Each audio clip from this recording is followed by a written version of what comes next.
Alors, Laurent, vous avez la zapette, vous avez le public, vous avez le micro. Cher public, c'est vous qui allez lancer Laurent. Laurent, c'est bon? C'est bon. Ok, cher public, pour la première fois, 4, 3, 2, 1, speaker. Quel démarrage, hein. Eh bien, bonjour à tous. Je suis ravi d'être avec vous aujourd'hui et surtout, comme on l'a dit précédemment, de revoir en vrai des visages que pendant 2 ans j'ai vus sur des écrans. Donc, je suis ravi et je voulais remercier l'ensemble des organisateurs pour m'avoir invité à cette belle session aujourd'hui du 8 2022. Je serai également avec vous cet après-midi pour le workshop et les pitchs. Alors, donc, moi, je m'appelle Laurent Quay, je dirige le Welcome City Lab et d'autres incubateurs industrie créative, e-sport, édition événementielle à Paris & Co, qui est l'agence de l'innovation de Paris et de sa métropole.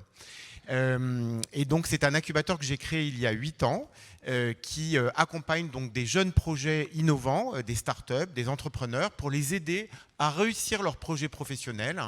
Depuis 8 ans, nous avons accompagné près de 200 startups qui ont créé plus de 1500 emplois, donc, et des vrais emplois, des CDI, et qui ont levé plus de 200 millions d'euros auprès de différents fonds d'investissement. Donc on est là pour être à disposition des entrepreneurs et pour vous aider, vous, peut-être potentiellement demain, à réussir votre projet professionnel. Donc n'hésitez pas à nous contacter, on est toujours disponible pour tous les gens qui veulent entreprendre et innover dans le domaine du tourisme. Alors aujourd'hui, je ne vais pas vous parler globalement du Welcome City Lab, mais en fait d'un des produits du Welcome City Lab, qui est un cahier, une publication que vous trouverez à l'entrée ici du Palais des Congrès. Donc si vous ne l'avez pas pris au début en entrant, n'hésitez pas à aller le prendre. Voilà, c'est le document ici qui est en vert, qui s'appelle le cahier tendance de l'innovation touristique. Alors, qu'est-ce que c'est que ce cahier? C'est une publication que nous avons réalisée avec Atout France, que je remercie, qui est notre principal partenaire, qui est l'organe officiel d'ingénierie touristique et de promotion du tourisme de la France. C'est un document qui, en fait, identifie les grandes tendances de l'innovation grâce aux très nombreuses candidatures de start-up que nous recevons chaque année. Chaque année, on reçoit entre 200 ou 300 candidatures de start-up par an au Welcome City Lab. On lit tous les dossiers et finalement, le fait de recevoir autant de documents, de projets, fait de nous un véritable baromètre de l'innovation. Donc le Welcome City Lab publie en fait une synthèse de l'ensemble de ces projets. Parce qu'en fait, notre pari, c'est de considérer que les startups sont des sentinelles de l'innovation et que demain, ce qui va nous arriver à tous, les tendances qui vont nous impacter, ont déjà été détectées par l'évolution de ces projets de start-up. Voilà, donc ce cahier est devenu maintenant une référence à l'échelle internationale. C'est un document unique dans son genre, il est traduit en anglais et il est téléchargeable gratuitement sur notre site internet. Si jamais vous ne pouvez pas le prendre tout à l'heure en papier, vous pouvez évidemment le télécharger.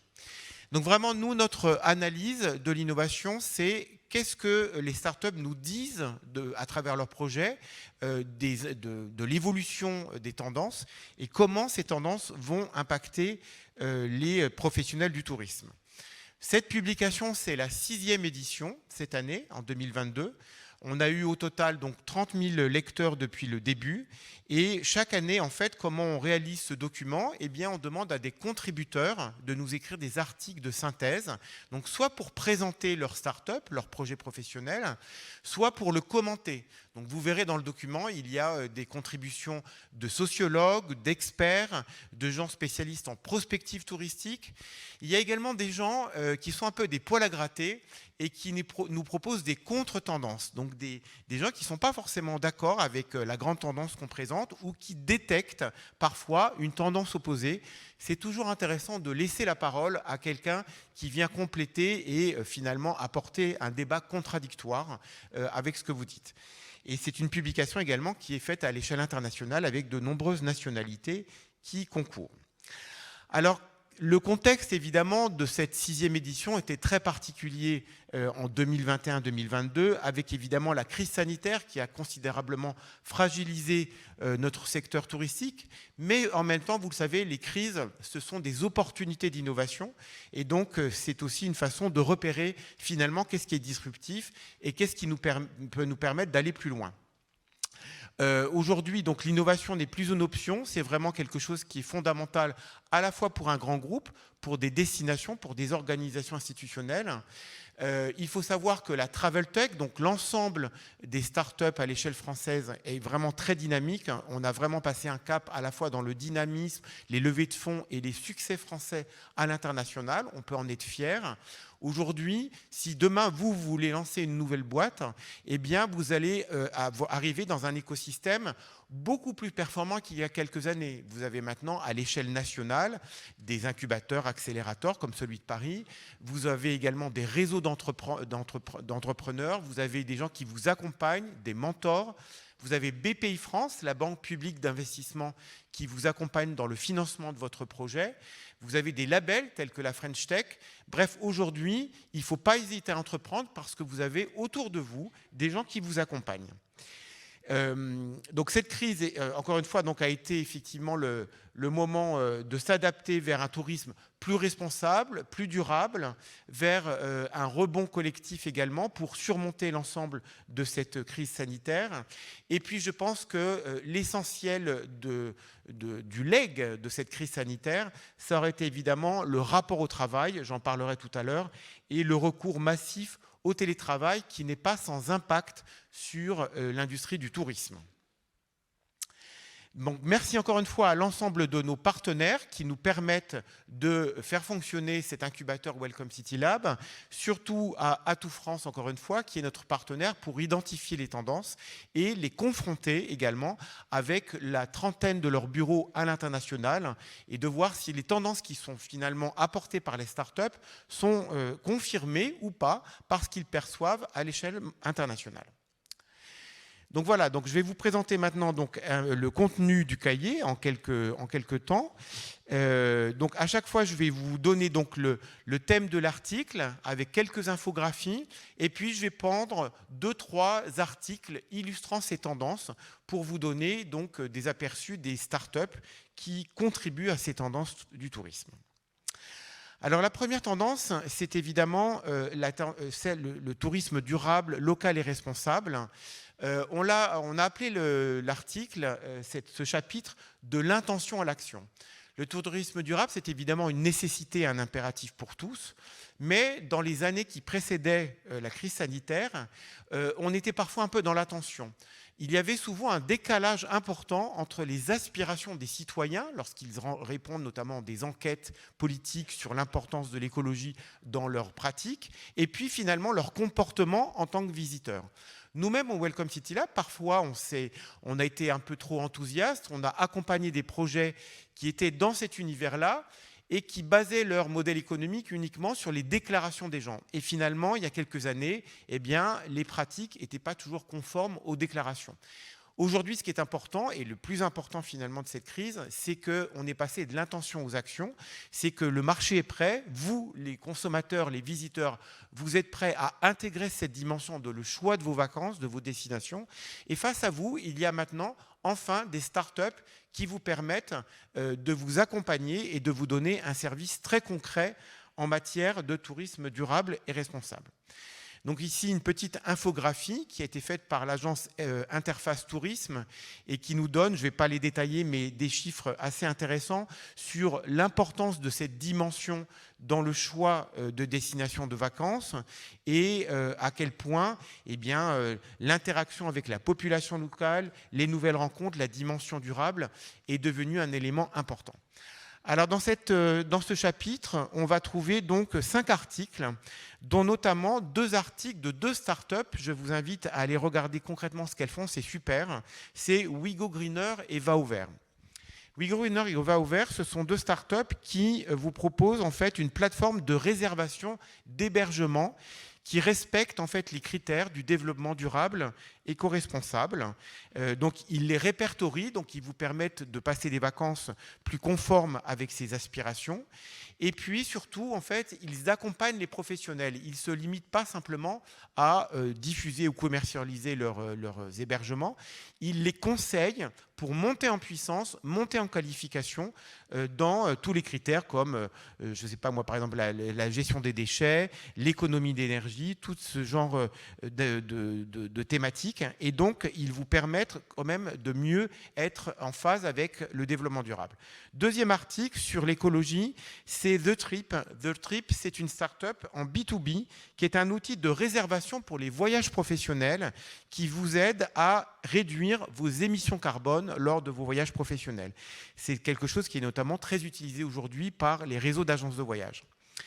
Et puis vous avez un autre article sur lequel je voulais m'attarder qui s'appelle les Revenge Travelers, qui est donc cette tendance des jeunes notamment qui veulent se dépenser beaucoup par de nouveaux voyages dont ils ont été privés pendant 2 ans à cause de la crise sanitaire. Et donc vous verrez également un témoignage sur cette tendance. La deuxième tendance s'appelle le sans contact. C'est évidemment un élément majeur dans l'évolution de notre façon de consommer des voyages et notamment d'arriver dans des hôtels ou sur des sites touristiques. La crise sanitaire a fait que, évidemment, on ne voulait plus toucher les écrans ou manipuler en fait des objets manipulés par d'autres. Et donc, les jeunes entrepreneurs ont développé tout un tas d'outils qui aujourd'hui permettent, eh bien, finalement, tout au long du parcours client, un parcours sans contact. Quelques exemples également ici. Je citerai une start-up très innovante qui s'appelle Tabotel et qui permet de proposer aux hôteliers une solution digitale tout en un qui permet de dématérialiser le check-in, check-out de l'hôtel et l'ensemble du parcours client. Une autre start-up, Edgar, qui vous permet, vous l'avez probablement vu dans de nombreux restaurants, de flasher le menu avec un QR code et non seulement de choisir vos plats, mais également la possibilité de payer l'addition à travers cette application dans toutes les langues. Et puis, il y a également d'autres applis comme GoGuide qui vous permet de découvrir des sites et des savoir-faire et de rencontrer des gens qui sont véritablement impliqués sur leur territoire. Exemple également d'un parcours sans contact. Donc, vous voyez, c'est ce que propose l'ensemble des startups, de l'arrivée dans un hôtel au paiement, jusque donc l'arrivée dans la chambre, le paiement final, et donc la possibilité de laisser des commentaires. Troisième tendance, je le disais tout à l'heure, c'est probablement ce que nous laissera le plus en legs la crise sanitaire, c'est l'évolution fondamentale par rapport au travail, aussi du travail, c'est le télétravail. Donc cette volonté également de pouvoir travailler à partir de chez soi ou d'un tiers-lieu, de ne pas forcément aller sur son lieu de travail tous les jours. Et donc, cette tendance a entraîné l'apparition de ce qu'on appelle les digital nomades, qui existaient évidemment auparavant, mais il y a eu vraiment un boom, une explosion du type de travailleurs dans cet univers-là. Et donc, vous verrez donc dans cette tendance des évolutions sur le rapport au travail et la façon dont on travaille à distance. Donc là, je prendrai quelques exemples d'articles qui sont donc dans ce chapitre. Tout d'abord, Sophie Lacour de Advance Tourisme, qui a bien senti en fait l'évolution de ce rapport au travail et qui valorise notamment les villes moyennes, je dirais un peu comme le Touquet, ces villes où il est agréable de vivre, où on a de l'espace, où notamment les enfants peuvent avoir des activités de loisirs en toute sécurité. Eh bien, la crise sanitaire a mis en valeur en fait ces villes qui proposent un certain nombre de services et qui proposent aussi des lieux de travail plus agréables dans un environnement agréable. C'est ce qu'on appelle les Zoom Towns, avec évidemment des effets également sur l'immobilier. Deuxième article, cela concerne un exemple concret d'évolution d'hôtels, c'est Best Western, qui ont développé des espaces de coworking, de co-travail dans leurs hôtels, à disposition notamment des clients de l'hôtel, mais également des riverains, de tous les voisins, de tous les gens qui sont autour, qui ne peuvent pas forcément travailler de chez eux, et donc qui ont organisé complètement des espaces pour favoriser ce coworking avec des outils de réservation en ligne. Et puis, vous avez également un autre exemple de start-up que j'aime beaucoup, qui s'appelle Bonport, qui est un espace de travail privilégié dans les espaces dans les lieux de transport, comme les aéroports, les gares. Vous arrivez, vous êtes en avance pour prendre votre train ou votre avion, eh bien vous pouvez aller travailler de façon confortable dans cet espace qui propose donc des services pour travailler en toute sécurité. Quatrième tendance, c'est la tendance des événements culturels et notamment des modèles économiques différents des événements culturels. La crise sanitaire a amené évidemment tous les événements tels que celui-ci ou d'autres à développer en fait un mode hybride, c'est-à-dire un mode en présentiel et un mode à distance. Et donc aujourd'hui, tout un tas de startups ont développé des propositions pour aider les professionnels à tenir leur événement de façon hybride et à pouvoir conserver le contact avec leur public. C'est le cas notamment des événements qui, tout au long de l'année, veulent continuer à vous donner des informations, des tendances dans leur univers. Eh bien, elles ont développé des systèmes qui vous permettent finalement d'entretenir le lien avec vous et de vous maintenir au courant de tout un tas d'événements et d'innovations dans leur domaine. Voilà, là, vous verrez également des infographies par Hélène Bébart-Désiré sur tout ce que le Covid en fait, a entraîné comme différence, la crise étant perçue plus comme une opportunité de maintenir le lien avec le public pour les grands événements et de pouvoir les informer sur les nouveautés. Donc ici, je prendrai quelques exemples d'articles. Tout d'abord, Dream Factory, qui au mois d'avril va lancer quelque chose de tout à fait inédit et incroyable en France. C'est ce qu'on appelle du cinéma immersif.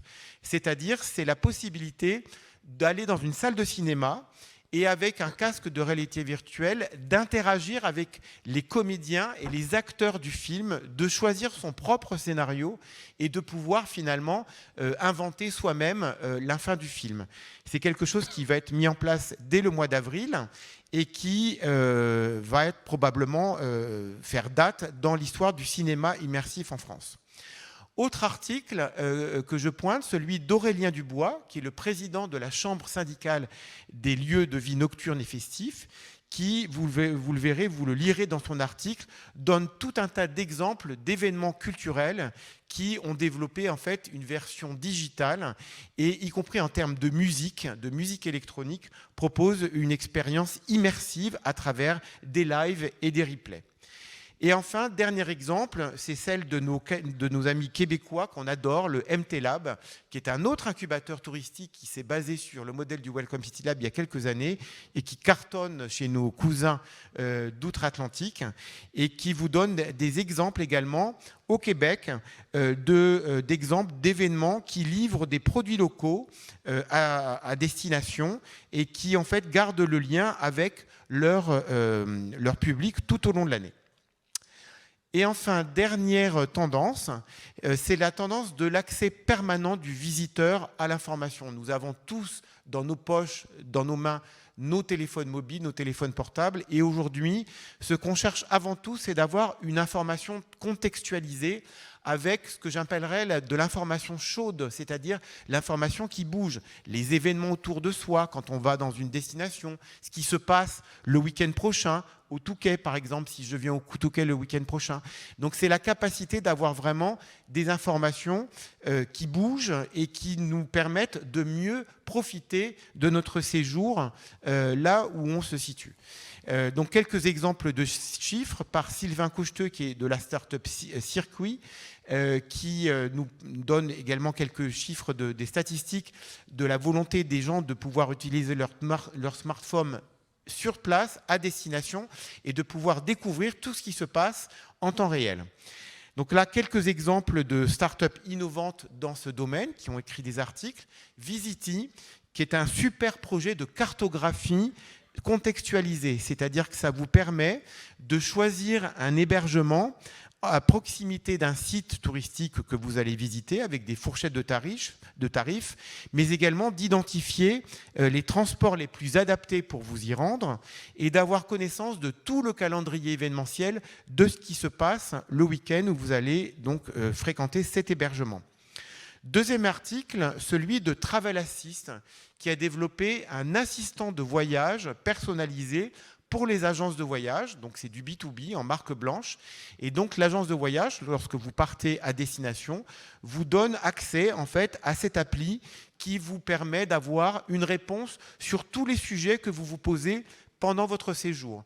Donc c'est vraiment un assistant en temps réel qui vous répond 24 heures sur 24. Il y a toujours quelqu'un au bout de la ligne qui est là pour répondre à vos questions pendant vos voyages. Et enfin, dernier article, celui de Paul Bouzol de la start-up Affluence. Affluence est une start-up bien connue maintenant à l'échelle dans le monde de l'innovation touristique. C'est une start-up qui vous permet non seulement de savoir l'affluence d'un site touristique en temps réel et donc par conséquent d'aller à un moment moins fréquenté là où il y a moins d'attente, mais également pour les professionnels du tourisme, elle propose une gestion en prédictif de l'affluence et donc de vous prédire plus tard dans la journée ou demain ou dans la semaine prochaine, à quel moment vous allez avoir le plus de visiteurs et également en fonction de la météo ou du contexte particulier. Et donc, cette start-up est vraiment aujourd'hui la plus pertinente et la plus performante en matière de prédictif des voyages. Voilà, j'en ai terminé. Donc, vous avez tout le loisir de découvrir cette publication qui est à votre disposition à l'entrée et vous pouvez également la télécharger sur notre site internet. Merci de votre attention. Mesdames et messieurs, Laurent Kej, plus fort que ça, s'il vous plaît, la richesse de ce propos, le balayage complet des tendances. Merci beaucoup. Merci. Laurent, cher public, vous avez Jérémy qui est juste là, Gladys du coup, qui va prendre un micro. Est-ce que une ou deux personnes ont envie de poser une question, de clarification, de besoin? Regarde Gladys, tu as juste une question devant toi là. Question courte, réponse courte. Bonjour, Laurent Vitou, Société Olva. J'ai trouvé que votre présentation était très techno et manquait de ces caractères un peu expérientiels et humains qu'on trouve dans d'autres domaines. Est-ce que ça ne s'applique vraiment pas au tourisme ? Si le tourisme, c'est de l'expérience vécue, tout à fait. Là, en fait, il s'agit d'un document avec un angle particulier. C'est-à-dire, l'angle de ce document, c'est vous de donner des éclairages sur les projets professionnels des startups qui nous parviennent. Donc, les startups sont des sentinelles de l'innovation et elles nous indiquent finalement comment les projets professionnels vont s'orienter en fonction finalement des besoins des visiteurs. Et donc là, c'était un panorama de l'ensemble des projets qui nous parviennent régulièrement chaque année à travers les appels à la candidature. Merci. Une question ? Oui, Laurent, une petite question. À quel moment les startups quittent l'incubateur pour voler de leurs propres ailes? Est-ce que c'est un conseil qu'on leur donne ou est-ce qu'au contraire, elles le font d'elles-mêmes? Elles peuvent partir quand elles veulent, mais globalement, elles restent de 1 an à 3 ans dans l'incubateur. La première année, c'est ce qu'on appelle l'incubation de base, c'est-à-dire c'est vous permettre de valider votre modèle économique, de trouver des premiers clients, de faire du démarchage et puis finalement de faire du prototypage, de valider votre prototype. Donc là, nous, on vous aide en tant que start-up sur tous les aspects et les process qui vous permettent de vraiment démarrer votre projet professionnel. Et puis après, vous pouvez rester 2 ans supplémentaires. Ça s'appelle de l'accélération. Et donc là, ça vous permet finalement d'aller beaucoup plus vite. Vous êtes sûr de votre positionnement, de votre marché. Et donc là, on vous accompagne sur 3 aspects. Premièrement, le recrutement. Donc vous allez recruter de nouveaux collaborateurs. Donc il faut recruter évidemment les bons. Parce qu'une start-up, on l'oublie souvent, mais ce sont des enjeux humains très importants et pas que des enjeux techno. Le deuxième aspect, c'est la levée de fonds. C'est vous permettre de trouver des fonds pour financer votre développement. Et troisième aspect, on vous accompagne sur votre développement international et on vous aide à partir donc, à l'échelle européenne et mondiale. Donc 3 ans au maximum. Merci Laurent, merci pour vos questions. Ce que je vous propose, c'est que vous envoyiez quelques émotions à Laurent avant qu'il ne descende sur scène. Vous avez vos cartes, c'est parti. Cher public, c'est parti, regardez. Voilà Laurent, c'est pour toi. Tu peux prendre l'avis de ce public, des bleus, des roses, des cœurs. C'est bien, mais comme ici on ne voit pas grand-chose à cause des projecteurs. Mais regarde, en fait, on dévoile là-bas les roses, les cœurs. Voilà, merci beaucoup. Okay, merci Laurent, merci d'avoir respecté parfaitement le timing. C'était super, je vois qu'on l'applaudit chaleureusement.